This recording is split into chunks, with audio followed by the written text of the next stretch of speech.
Welcome into Phil's Tax Hacks and Other Retirement Facts with CPA and personal financial specialist, Phil Putney. Now let's get rolling with today's show.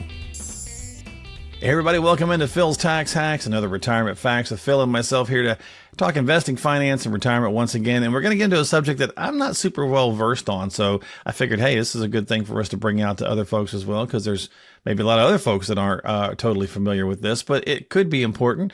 It's understanding continuing care retirement communities, CCRCs. Maybe you've heard of these. And so Phil's going to enlighten us a little bit here. And, you know, Phil, as boomers are on the cusp of retirement, you know, this is becoming more of a noteworthy option, I guess, to discuss, right?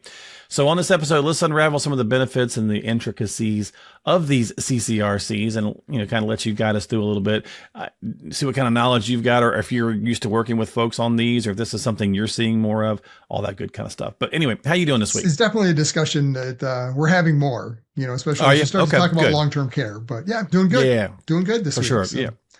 Yeah, and the air's good and crisp, and it's that time of the year. As a matter of fact, my wife, Halloween's just around the corner, and yeah, she got her first cold of the fall season. And I'm like, well, stay away from me. So I got to talk. Yeah, so it's been going around the office too. We've getting some sniffles going. Oh no. Especially with Brandon with the kids. So, I mean, it's made its way through that household and then makes its way here. You know, you got to love the little kids, but man, they are little germ factories. Little germ factories. That's right. That is for sure. Well, let's talk about some of these things here a little bit. So let's start with an overview, Phil, and some background about CCRCs. It's easier to say that, I think, than saying it all the way out. Pronouncing the whole, or sometimes I think they're called life plan communities. So anyway, let's talk about that a little bit. Sure. Yeah. So I mean, the main idea behind it is really kind of approaching long-term care. I mean, it's a early plan towards that, because it's just that, it's continued care community. You know, so you're one of the downsides to long-term care. And I mean, the reality, we talked about it a lot, is the vast majority of us are going to have some kind of a need for care at some level, you know, so rather than just say, okay, well, yeah, I'm going to have that need, build in the financial, cost into the plan to understand how do we cover it? Is it, self-insured? We talked about that on one of the prior shows. You know, do you self-insure? Do you buy insurance of some sort? What does that look like? But that's the financial aspect of it. The other side of that is, well, how do I get it done? I mean, I need care. Okay, so I want assisted living. I want even home care. What does that look like? Where do I get the care? So my mom's in a senior apartment complex, but they don't have any care. It's just for seniors only. They have the little pull cord thing in case you fall, right, in a couple different rooms, but that's it. But is this literally more like a senior complex that's set up with care as well, like a assisted living? This is, like the name implies, continuing care facility, right? I mean, it's meant to, you can go in independent living, right? It's kind of where you can start.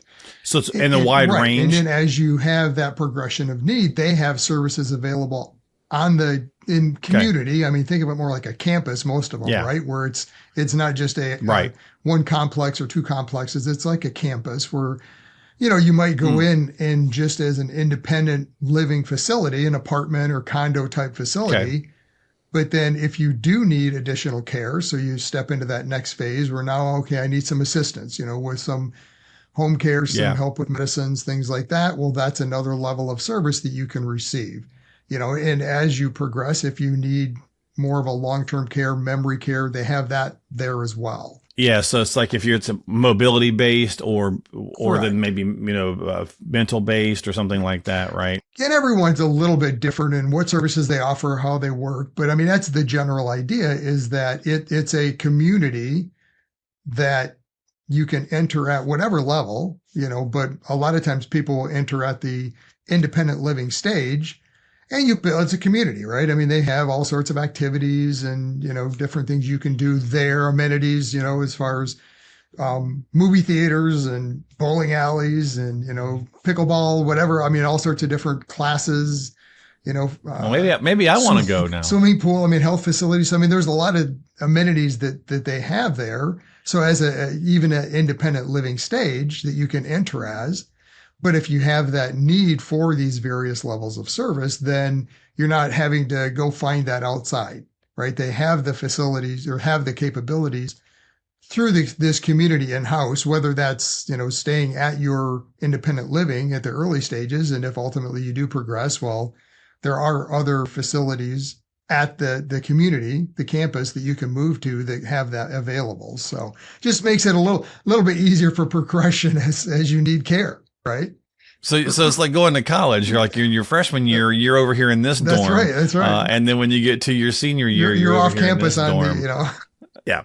Well, let's cover some key questions that maybe are worth asking, right? When considering one or looking at it. I mean, obviously, first and foremost, cost is going to be, the conversation. I would imagine that at least there's predictability in the cost, but they're probably not cheap. So inexpensive. Yeah. And one of the advantages is that it's more predictable. And again, depending on where or how you enter this, I mean, if you enter these communities in that normal fashion of starting with, that independent living, you're basically buying in, right? So there's quote unquote this entrance fee. And I mean, they call it an entrance fee, but you're buying a apartment and or condo type unit, right? One, right, 2 bedroom, whatever it is. And again, it comes down to the communities and what they offer. And I just looked up one that's, in our area that is pretty popular, and in their community, they've got a range from 1 to 2 bedroom type apartments, they call them, where on the low end, the entrance fee is like 160, on the high end, it can go up over 700,000, for what they consider a luxury 2 bedroom, type facility. Right. So you hear that and your brain goes, that's crazy, right? 700,000 for an apartment, but obviously that's for all the other pieces. Right. But it's more like a condo, right? So, I mean, you have to think of it more like a condo. And, with that, that's the entrance fee, but think of it more like buying. Yeah. Right? Okay. So you can end up getting those funds back at some point, and we can get into that and how that works as we kind of walk through the discussion. But that's the general concept. Is with most of them, you're buying in. Especially if you're starting in that independent living phase, you're going to buy in. Okay. So you sell your house, you buy into this community. Yeah. So I would imagine on the financial issues, right? So obviously entrance fee, you covered that a little bit. I'd imagine a big question would be something like, what happens if we outlive our resources or, something along those lines. And so one of the advantages to these is that if you enter at that level, Mm-hmm. so you buy into one of the independent living apartments. And again, this is going to be varied by community, but most of them will allow you to use that towards the cost of the various care, right? So you can, if you want to just leave at some point, or you pass away in the independent living, then the way this one works, at least, and this is pretty common, there's going to be a refund. So they'll refund 90% of the cost to you if you're just leaving or your estate. Okay. If you haven't, let's say you didn't need any other care, you stayed in independent living and something happens, you either decide to move or you pass away. So, I mean, there is a refund of that cost. So that's why I say you have to think of it more like you're buying. I gotcha. Yeah. I mean, the downside almost like is a reverse mortgage in a way. Yeah, kind of. Like, I mean, they use the apartment or thing that you bought, towards the money if you need it. Right. Yeah. Interesting. And if you do need other levels of care, then again, depending on how it works, you can use that kind of chips away towards that. Right. Yeah. Okay. And again, a lot of them are going to be community dependent, but most of them will have the kind of built in that, and I'm sure this is going to vary based on the level that you enter in at, but they're never going to kick you out of the community. Right. So, I mean, if you bought in at the $700,000 level, let's say the luxury type unit, right. and you end up going into memory care, you use all that up, they're not going to kick you out.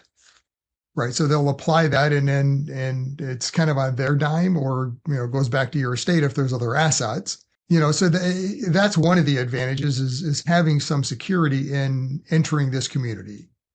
Right? Well, I was going to ask you on levels of care, and you kind of touched on that. Was going to be my next little thing. Was obviously we kind of went through a couple of different levels based on what you need. But I was going to ask you, were there extra costs? Like, so you buy in to your point, but then do you have to pay extra if you have a, typically the most expensive one usually is the memory care, right? Right. So yeah, and again, you'd have to find out for sure how that facility works. But most of them will because if you think you entered in at the independent living, right? So I mean, if you're now in memory care, Well, that independent living facility is not being used, right? You're on to the next facility, so to speak, right? So they will resell that and then apply that towards your care at whatever the memory care unit is. Gotcha. So, Gotcha. so you've invested, if you want to think of it that way, into this community to give you a place independent living, but then you can, as you progress, buy up services initially, so with these, even at the independent, there is a monthly service package, they call it, that with, again, this facility ranges from, call it 2,600 to 4,400 a month. So you bought the facility, you bought a condo, but that's not all the cost, right? You've got your utilities and all the other things. Well, that's what this service package covers is Gotcha. most of the utilities is going to cover, all the property tax. There's no property taxes, maintenance, things like that. Now, if you want to do major improvements or something else, that's on you, but that's on you. Yeah. I was going to ask, that's all part of that. And with this one, at least their service fee covers 1 meal a day, and they've got 3 restaurants on site, so you can kind of pick and choose and almost like an inclusive resort. Yeah. So, it's taking that 55 senior community to the next level of, it's beyond that. But then there's the on-staff nurses and so on and so forth. So if you do need other care, if your care progresses, you can get that right in-house, so to speak. Interesting. So we were talking a little bit about some more about the facilities there and the amenities. We obviously touched on that, like restaurants and all that kind of stuff. So my mom in the senior apartment complex that she's in, they come by and they do these inspections once a month. And it's, little silly things like making sure escape routes aren't blocked, which I guess makes sense, right? Whatever. But they get a little tight on like what they can personalize, right? So you can hang pictures on the wall and all that kind of stuff, but they get a little picky about some weird things, especially out in common areas. Any kind of thoughts on something like that? Because a lot of people are, hey, it's like, okay, I'm spending this money, I'm buying in. I want to have my, my flowers, or I want to have my whatever. I wonder if it's the same kind of, idea depending on facility to facility. I would say for sure in a common type area, but if, you have to almost think of it kind of like a condo, right? In a condo, you can't go outside and do whatever you want to do. It's got to be within whatever the guidelines are of that condo association. So it's going to be the same thing here. You don't have any control on the outside. The common areas, if it has that, you're not going to have any control of that. But what's inside is yours, right? You can do whatever you want at your cost. And I should say whatever you want. I'm sure there's going to be some limitations of you can't go in and tear down all the walls, right? It's right. I was going to say within reason. Yeah. But like if you wanted to, like for hers, for example, they come with, whatever size, a toilet, right? And, and it's funny to me because it's an older building, but they did not make them all that really senior friendly, honestly, in my opinion. So she had to go through some hoops to try to get, they finally agreed to permission they actually came in and they all have the walk-in tub, the climb-in tubs. And I'm thinking, how does an 80-year-old step over those on a regular basis? But it was made, probably 25, 30 years ago, and they didn't have all the little small flat, entrance shower things.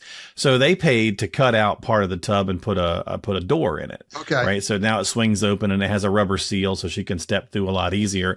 But they told her if she wanted to have a taller toilet and to make it easier for her to sit and stand, that would be on her. That'd be her dime. So I put that in for her. So I imagine there's probably some similarities in some of that, where some things you got to get approval on, some things it's fine, but it's on your dime. Yeah. Okay. Contracts, any kind of contract in a conversation or things of that nature that you might know about that come in there? Most of them are going to have I'm sure like a yearly type of a contract, you and especially like these monthly services. But again, you're buying, depending on the level that you get into, you're buying into this community, so it's yours. The contract in this case, at least with this one, is, if you want to leave, well, you're going to lose effectively 10% of what you put in. All right.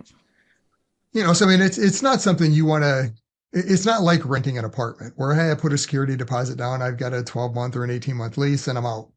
Right. It's, I go into the high end, or even not that, kind of the mid range, you go to 400,000 or 500,000 because the higher end ranges start with them at 400. The top one is 7+, but even at that 400 level, let's say, Well, I mean, yeah, you put in $400,000 and a year later you say, yeah, this really isn't for me. I mean, you're going to lose 40 grand, Yeah.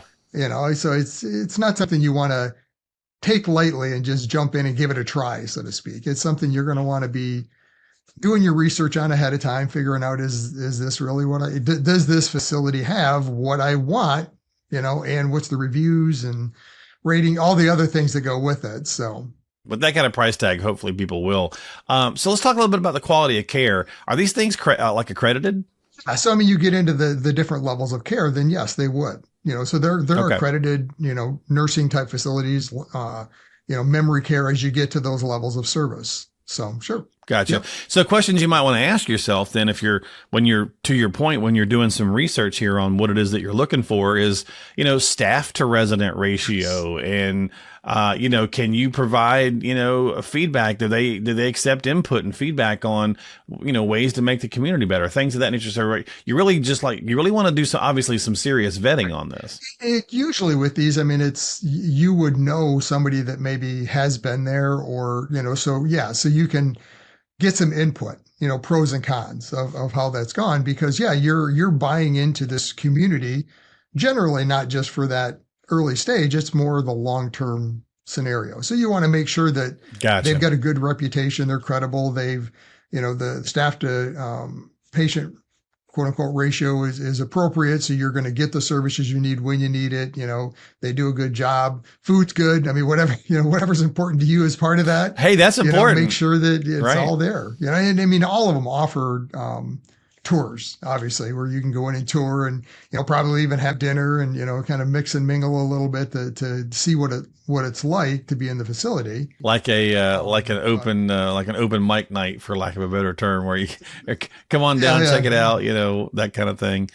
Which would make sense because obviously it's a hefty investment. So it's something, and right. You're talking about, the things that you're going to need as we're aging, right? So you're making that decision to kind of be in this communal complex. So some major things for you to consider if you're looking at a CCRC, obviously health status, your age is one. I would imagine a simpler lifestyle, especially for folks. I mean, is it more single based, do you think, or do you think do we see couples here too? Yeah, I mean, there's couple based too. Yep. I mean, the biggest advantage is really to your point, number one, the community, right? So, I mean, if you like that community type of living where you're on the same campus and, they've got all sorts of community activities and, they got a rec center and they've got all sorts of classes, yoga, whatever. Yeah, if you're very social, it sounds cool. You might want to get involved in.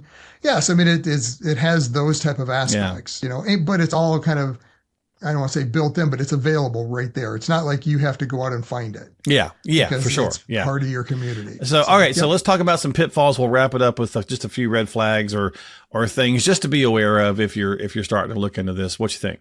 So, I mean, it's a long-term investment, so pitfalls is make sure you understand really what this looks like. What are the fees? You're probably selling your house to do this, I imagine. So, right. If you're going into that independent living stage, you're selling your house and buying in, so to speak, into this community. So really, with the thought really that be sure. This is long-term, right? And the penalties can be hefty if you decide that you want to leave early, right? If 1-2 years into it, it just doesn't work. Now, granted, you can't, but just know what that cost is like, what it's going to be to get out. And the downside too of these from that aspect is that, so unlike a house or real estate, typically that does have some appreciation in value. It has the potential to go up, where this doesn't, right? So you buy in at 300,000, 400, whatever it is, 10 years later, you decide to move, or you pass away. Well, you're going to get back 90% of what you paid, Gotcha. Not 90% of the current value. Of the current value. Okay. Yeah. So, I mean, it's, that's one of the downsides is you're not buying in like you would in a condo or other real estate where there might be potential appreciation. Yeah. Now, on the flip side, playing devil's advocate, you don't have the downside risk either, right? So, I mean, okay, fair. In today's market we're at today, I mean, markets have been hot and crazy. And I mean, at some point it might correct down and kind of cool off, where you might buy high and end up having to sell low if you sold at some point. Well, that doesn't happen here. It's 90% of what you put in. So, I mean, it gives you more of a the known, right? One of the advantages we talked about front is a very known cost of this is what it costs to get in. Yeah. And they do adjust their entrance fees. This is how it works. You get 90% back, so, and, the other thing, think of it is, you put in 400,000, whatever to buy in, and that's then available to maybe cover future costs. But if you bought in at 400,000, 10 years later, you have the same 400,000. It's not like I took 300,000 or 400,000 and put it into an investment and it grew. Yeah. And now I had that to pay for it. It's, so you're losing any growth potential on that entrance fee money. Yeah. Okay. That makes sense. Just understand how it works, is the biggest downside. And then really it comes down to, because you're really buying in for a long term, look at ratings on the facility, look at all the things we talked about, the ratios, does it have the type of facilities and amenities that you'd like to see, things like that. So, because it is more of a long-term type investment. Yeah, I would say, definitely. If you're thinking that more than likely you're going to need some of the medical or the continued care stuff, does it have those things that you're, maybe you've got a diagnosis that you're going to need? Does it have the progression of care that I would need along the way? That you may need. Yeah. And even if you don't know that you don't have that diagnosis or know that it's coming, the odds are that something's going to be, there. Right. And it could be the right fit. I mean, again, especially for people who are really looking for like communal kind of feel, so some people are very much more, independent homebodies, or they're like, I'll go look for the things whenever I want to. And not to say that if you're in one of these communities, you have to go do pickleball or anything else, but I'd imagine that I imagine they encourage a lot more social interaction, which can be a good thing. Right. So definitely need to do your homework. Yeah, do your homework. And it's not for everyone by any means. It really helps bring in more of a known cost structure to that long-term care type situation. So I mean, it's not a budget type way to get into long-term care by any means. It's more known, exactly how this works along the way. You do give up some flexibility in doing it though, because now you're part of that community, so it's not like you're outside and, you get a caregiver that you just don't like and you fire them and go find somebody else. Well, if you're part of this community and, they've got a caregiver you don't like, well, you can probably ask the management to maybe assign somebody else. But at the end of the day, right, it is what it is. Here's the pool of staff that they're working with. Right. So, I mean, it's not like you can. There's 15 people there. You're going to see your chance. You're going to see so them. You're in a much more limited service type structure than if you're doing this all on your own. But it's easier too, because you're not having to then go find it, versus on your own, you're trying to figure out, who do I hire and all that process that goes with it. So pros and cons. Yeah. Well, pros and cons to everything. So, interesting conversation this week, a little bit different on these CCRCs. So clearly, if you got some questions, do some research, dive in and do some vetting on your own. But if you need to talk with Phil, I'm sure, do you have any clients that are doing this or have done this? Discussions on them. I don't have anyone that's actually done this yet. But I have several that have looked at it pretty seriously, and kind of walk through some of those discussions of, well, here's the cost, here's how it works out. I have had one client that his mother did this, and for her it worked great, because she loved the community she was in. This was in her community. She wasn't planning on leaving that community. I mean, that's another thing, right? You're buying into that community. That's where you're going to be, so as long as you want to stay in whatever that city is, then, it's great. So there you go. Well, again, as always, if you got questions on anything we talk about on the podcast, make sure you reach out to a qualified professional like Phil. You can find him online at philstaxhacks.com. That's philstaxhacks.com. Don't forget to subscribe to us on Apple, Google, Spotify, and YouTube. For Phil, I'm Mark. We'll catch you next time here on the show. This has been Phil's Tax Hacks and Other Retirement Facts. Phil? Investment advisory services offered through AFS Wealth Management. The content of this program is provided for informational purposes only and is not a solicitation or recommendation of any investment strategy. Investments and/or investment strategies involve risk, including the possible loss of principal. There is no assurance that any investment strategy will achieve its objectives.